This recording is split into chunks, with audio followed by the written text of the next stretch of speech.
Do you have the platinum card? The Delta, whatever, the Delta something. You guys are caught out One step live. below you, but they just the price to 300 something.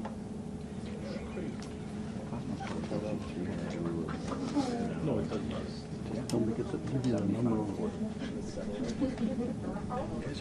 I can hear your conversation going out. Here we go, here we go.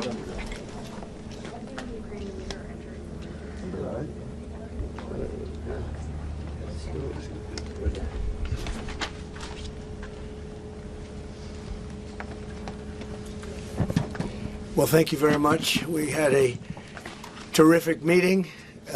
We discussed a lot of things. As you know, I had an excellent phone call with President Putin that lasted for over 2 hours. We discussed a lot of points, and I do think we're getting a lot closer, maybe very close.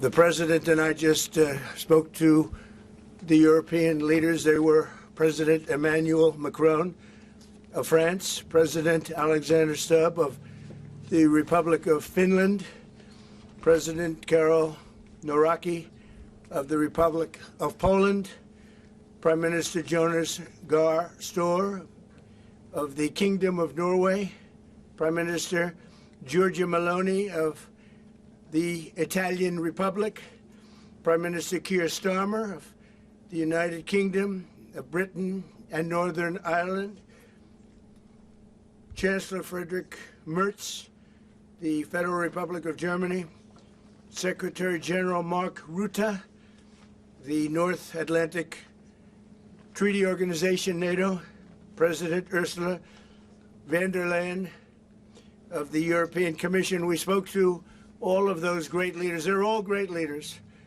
And we had a great talk with them after we were completed. We thought it was appropriate to speak with them. And our meeting was excellent. We covered, somebody would say 95%. I don't know what percent, but we have made a lot of progress on ending that war, which is really certainly the most deadly war since World War II, probably the biggest war since World War II. And I want to thank Steve Witkoff, who's here, and I'd like to thank Jared, who's here someplace. Thank you, Jared. And thank you, Steve. What a great job you've done. Jared Kushner, Steve Witkoff, and Marco Rubio is here. Thank you, Marco. And Pete Hegseth is here.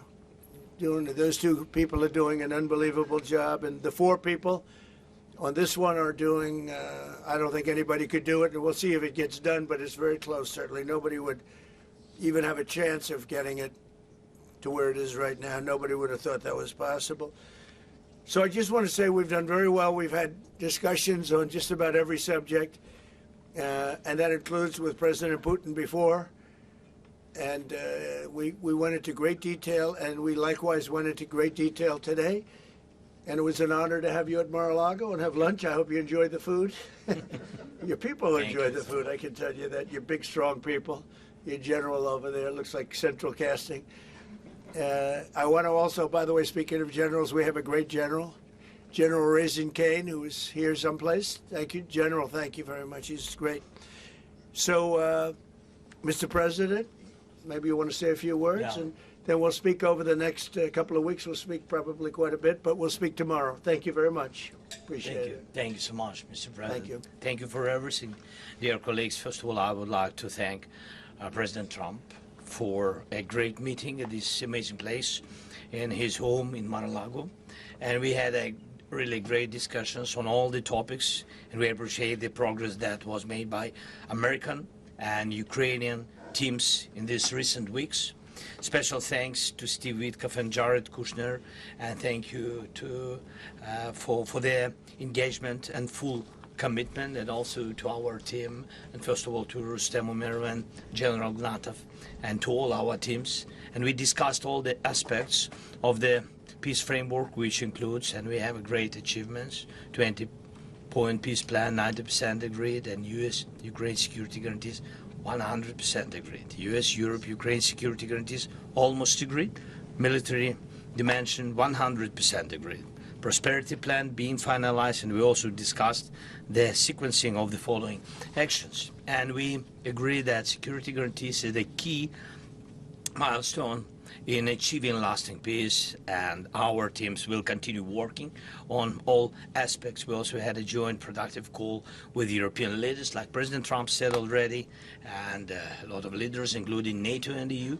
And we agreed that our teams will meet in upcoming weeks to finalize all discussed matters. And we agreed with President Trump that he will host us, and maybe in Washington, European leaders and Ukrainian delegation, yes, in January. And Ukraine is ready for peace. And once again, would like to thank President Trump for a warm welcome and substantial discussion. Thank you, Mr. President. Thank you very much. Thank you so much, Mr. President.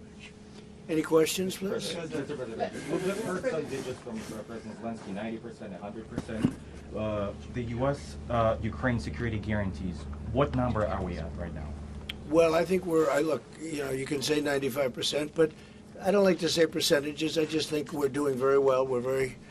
We could be very close. There are one or two very thorny issues, very tough issues, but I think we're doing very well. We made a lot of progress today, but really we've made it over the last month. This is not a one-day process deal. This is very complicated stuff, but I think when the president says 95, I think, could be close to 95%. Yeah, please, behind you. Mr. President, have you agreed on the so-called free trade zone on Donbass? How to separate the sites? How to make the separation line? Who will be responsible? The word agreed is too strong. I would say not agreed, but we're getting closer to an agreement on that, and that's a big issue. Certainly, that's one of the big issues, and I think we're closer than we were. Probably it's unresolved, but it's getting a lot closer. That's a very tough issue, but one that I think will get resolved. Yeah, please. We are receiving some mixed signals coming from Moscow, even after you spoke with President Putin. Can you assure us that you have received written or any formal response from them? Well, what was the issue? You have to tell me. What did they say? So they are telling that Ukraine has to give up Donbass. Just a very recent statement coming out. Well, that's what they've been asking for, and there's a dispute about that. So they're going to have to iron that out. That's an issue they have to iron out. But I think it's moving in the right direction. If they reject or delay the solution or peace agreement that you try to achieve, if something doesn't happen, you mean if something doesn't happen? Yeah, go ahead. May I ask? No, go ahead. You were going to finish your question. Will there be any step that the United States be prepared? Well, we'll see. Look, we'll see. But I don't want to talk about that because I think we're getting pretty close. Yes, please. May I ask the President of Ukraine Please. about territorial question? Mr. President, what is your take on Donbass status? Are you prepared to see it as a free economic or demilitarized zone? No, we spoke about 20 points plan, and I'm happy that really our teams very close to results, and I agree with President Trump that our teams worked not one day, not one week, more than 1 month, beginning from Geneva, then 2 meetings in Miami, then we had Berlin, and now we have Mar-A-Lago. So this is a very difficult question. You know our position, so it's we have to respect our law and our people, and we respect the territory which we control. And of course, our attitude is very clear. That's why President Trump said this is a very tough question, and of course we have with Russians different positions on it. And have you discussed referendum about? When we speak about referendum, we spoke that it's one of the key. We can have referendum on any kind of points of this plan. I said that we can use referendum like for the plan, or we cannot use referendum. It's one of the key. We can use, this possibility of Parliament to vote according to the law or to have referendum. Doesn't matter. This referendum, if the plan will be very difficult for our society, very difficult, of course our society has to choose and has to vote, because it's their land, the land not of one person, it's the land of our nation for a lot of generations. They'll probably have to get their plan approved by Parliament or by referendum of the people. You would think that they want, I know they had a poll that it's 91% in favor of ending this war, so they want to end it like everybody wants. Russia wants it ended, everybody wants it ended, and we want it ended. I want it ended because I don't want to see so many people dying. We're losing massive numbers of people, the biggest by far since World War II. So we want to see it ended, absolutely. President Yes. Trump, you said at the top that you plan to speak again tomorrow. Is that correct? I might. I mean, it depends on what happens tomorrow. If there's an additional something to add, otherwise there's no reason to. We're in the process. Jared and Steve are working very hard to get something done, and if there's something that comes up, I'd speak, but otherwise I don't think there's any reason to. In your mind, sir, what are the thorniest issues still unresolved after the? Well, I think the land you're talking about, some of that land has been taken. Some of that land is maybe up for grabs, but it may be taken over the next period of a number of months, and you're better off making a deal now. Look, let me tell you, they have been very brave. They fought very hard and continue to fight very hard and do tremendous damage. But Russia would like to see it end, and Ukraine would like to see it. And I think it's time to end. And a lot of very brave people, a lot of people that are dead right now, unfortunately, because I've said, and nobody's disputed it, that if the election weren't rigged and stolen, 2020, you wouldn't have had this war. It would have never happened. And it didn't happen for 4 years. Never was even thought to happen. And I spoke with President Putin. I got along with him very well, despite the Russia hoax, which was a total hoax. He used to say, what is going on over there? But it was a total hoax, as he knew and as I knew. But I spoke to him, and we'd talk about Ukraine. I've said it before. It was the apple of his eye, but he wasn't going to do anything about it. He didn't do anything about it until I was gone, and then a lot of really bad statements were made by people, by a lot of people, I guess, but by a certain president that we had who was a disaster. Mr. Yes. President, do you anticipate going to Ukraine if you can get to an agreement? And I know I you have no said problem earlier, with doing it. I have no problem with doing it. Don't anticipate it. Would like to get the deal done and not necessarily have to go. I've offered to go and speak to their parliament. And, if that would help, I don't know if that would help. I think it would probably help, but I don't even know if that's... You're welcome. Yeah, no, I know. Always. So I'm not sure that it would be really necessary, but if it would help save 25,000 lives a month or whatever it may be, I would certainly be willing to do that. Yeah, please. Mr. President. No, behind you.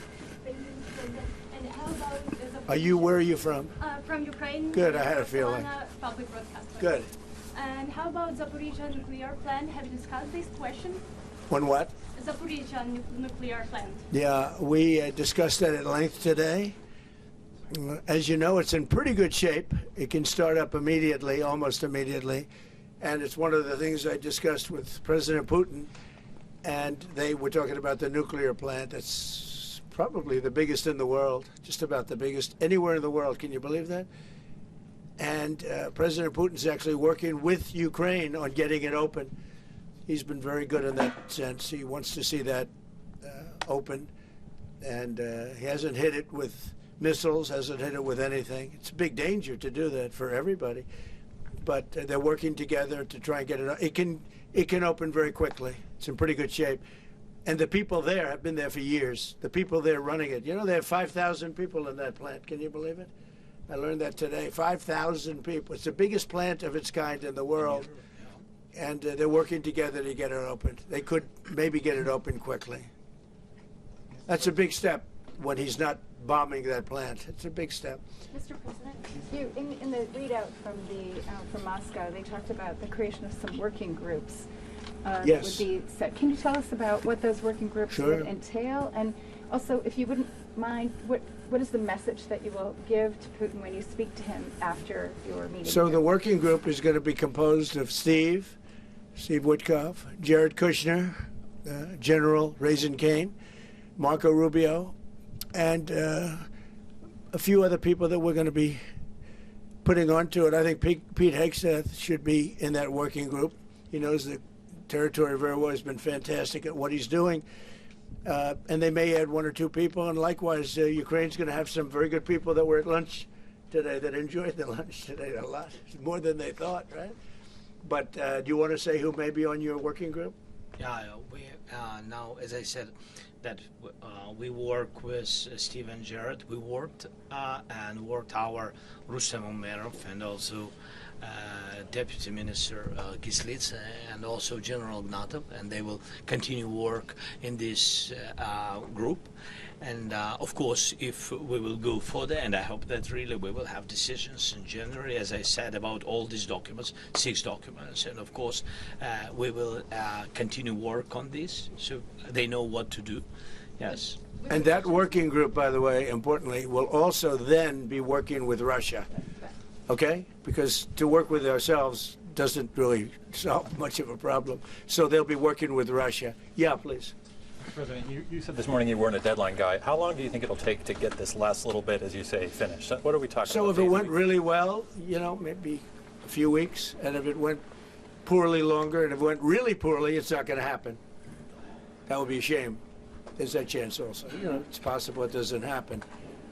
But, you know, in a few weeks we will know one way or the other, I think. But if it went really well, but it could also go poorly. I mean, you know, we could have something where one item that you're not thinking about is a big item breaks it up. Look, it's been a very difficult negotiation, very detailed. It's funny, I settled 8 wars. Some were going on for 35 years.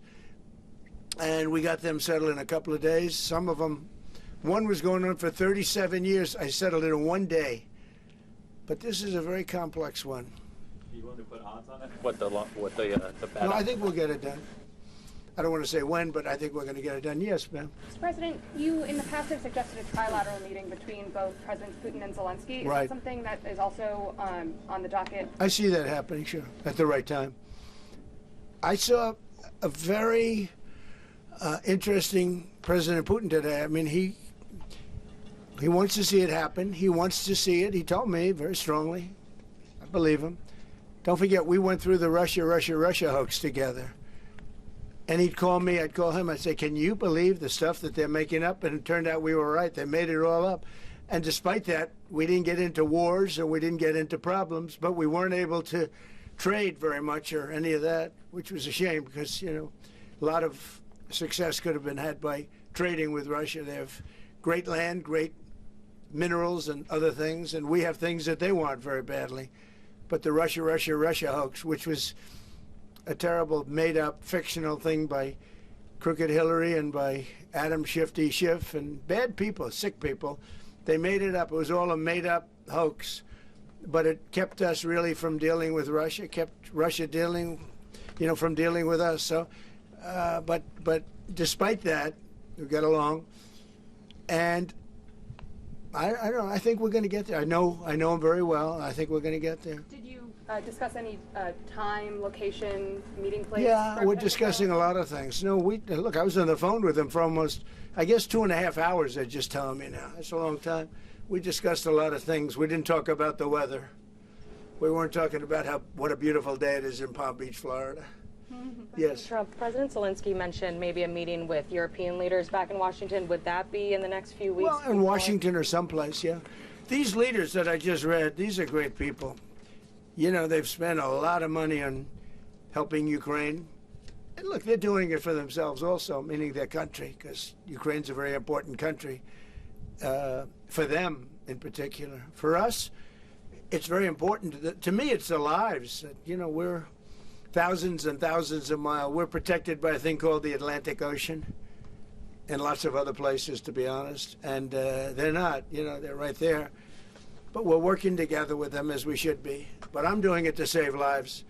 You know, we're not spending any money. Biden gave $350 billion away. And the president was nice enough to give us a contract to take out rare earth and things. So we'll see how that all works out. We have a contract, but we appreciated that. He was very good. But we'll see how that works out. But if you think about it, we're going to have.